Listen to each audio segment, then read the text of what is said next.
Bulandshahr big breaking. Location Ahmadgarh. Bulandshahr थाना अहमदगढ़ इलाके में 25 अप्रैल को प्रेमिका को प्रेमी और उसके भाई के द्वारा युवती को जिंदा जलाया। 8 दिन बाद आज प्रेमिका की सफदरजंग अस्पताल में उपचार के दौरान हुई मौत। पिछले 3 साल से चल रहा था दोनों में प्रेम संबंध। विगत 25 अप्रैल को प्रेमी की शादी तय होने की सूचना पर प्रेमिका अपने प्रेमी से मिलने उसके घर गांव सालवानपुर पहुंची थी, तभी वही आपस में हुई थी शादी को लेकर कहा सुनी। पीड़िता के पिता का आरोप है कि प्रेमी और उसके भाई व परिवार की महिलाओं ने मेरी बेटी को पेट्रोल छिड़ककर जिंदा जला दिया।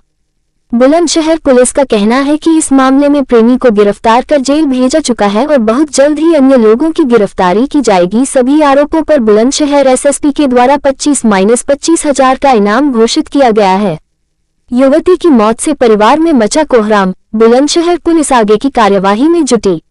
बुलंदशहर के थाना अहमदगढ़ क्षेत्र के गांव सालवानपुर का मामला। रिपोर्ट गोल्डी उर्फ सौरभ शर्मा की रिपोर्ट। मतलब कहाँ की हो आप? मैं शिकारपुर से हूँ। क्या मामला हुआ? सर उस लड़के की शादी रिश्ता हो रहा था। रिश्ते के मामले में इसने पूछा का रिश्ता हो रहा है तो वो बोल रहे थे कि हाँ मेरा रिश्ता हो रहा है, तू आके देख ले। उसे बुलवाया है। फिर ये वहाँ जाके कहने लगे कि मैं मर जाऊँगी आग लगा के। इतनी देर में उन्होंने पेट्रोल छिड़क दिया इसके ऊपर। ये आपकी बेटी थी? जी मेरी बेटी है। पेट्रोल किसने छिड़का था? विवेक ने। क्या इस घटना की सूचना पुलिस को दे दी गई है? जी पुलिस द्वारा ही यहाँ आई है। जिस लड़के ने फोन किया था उस लड़के का नाम क्या था? उसका नाम तो आशीष। आशीष।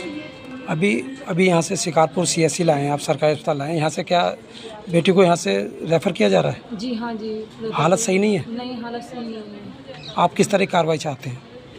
सर इसका तो जो होना चाहिए, जितनी कार्रवाई होनी चाहिए उतनी ही थोड़ी है। इसने तो बिल्कुल जान लेने वाला हमला किया है। इस पर जान जाने में कमी क्या है?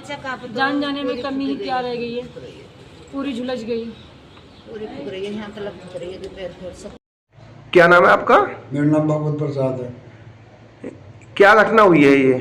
मतलब ऐसा था कि मेरी लड़की यहाँ से भगा करके वो सरबानपुर ले गई थी लड़ा करके, और ले जाने के बाद में उसके छोटे भाई ने बड़े भाई से छोटे भाई ने पेट्रोल छिड़क करके और उसमें आग लगा दी जिंदी में आग लगाने के बाद में वो अपने घर का ताला वगैरह बंद करके सब लोग फरार हो गए यहाँ से। फिर मतलब मेरी लड़का की घरवाली उसकी मम्मी गई, जब उसे मतलब गाड़ी में घेर करके 12 नंबर की में 112 नंबर की में गाड़ी में घेर करके शिकारपुर लेकर के आई। शिकारपुर से रेफ़र करने के बाद में बुलंदशहर कर दी, और बुलंदशहर के रेफ़र करने के बाद में वो दिल्ली कर दी। अरे दिल्ली कितने दिन इलाज चला है? मतलब दिल्ली 6 दिन चला है, 7वें दिन ख़त्म हो गई है। अच्छा, पुलिस ने कोई कार्रवाई की है अभी तक? पुलिस ने मतलब कोई पकड़ा नहीं है, एक पकड़ा है, वो भी पकड़ करके दूसरे ने दिया है, दूसरे ने पकड़ करके दिया है। तो क्या आप पुलिस कार्रवाई से संतुष्ट नहीं है? मतलब संतुष्ट कहाँ से है हमें बतलाइए आप। जब उन्होंने कुछ वो नहीं करा तो मतलब क्या करें? तो क्या मांग करते हैं मुख्यमंत्री जी से आप, या एसएसपी से क्या मांग करते हैं आप? नहीं, हम तो एसएसपी साहब से यही करते हैं कि उनको सज़ा मिलनी चाहिए। उनका जो दंड है वो दंड के भागी होनी चाहिए, दंड के भागी होनी चाहिए।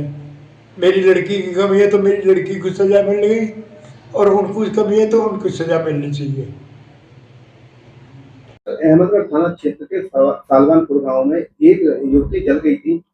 क्या है सर पूरा मामला और क्या अपडेट है सर?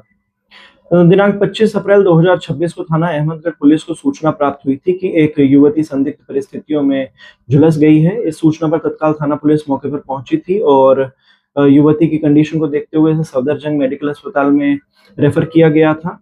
इसमें नामजद तहरीर के आधार पर एक युवक आशीष और उसके परिजनों के खिलाफ मुकदमा पंजीकृत किया गया था।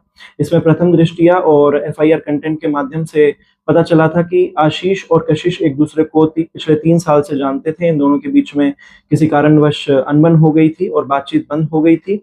जैसे ही कशिश को सूचना प्राप्त हुई कि आशीष की कहीं और शादी हो रही है, इस सूचना पर कशिश युवक के घर पर गई थी, जहां पर आरोप है कि युवक और उसके परिवारजनों द्वारा उसके ऊपर ज्वलनशील पदार्थ डालकर जलाया गया है। इसमें सूचना प्राप्त हुई है कि जो युवती है वो देर रात कल एक्सपायर हो गई हैं, और इसमें बताना चाहूंगा कि जो मुख्य आरोपी आशीष है उसकी गिरफ्तारी की जा चुकी है। अन्य कुछ लोग भी हिरासत में हैं।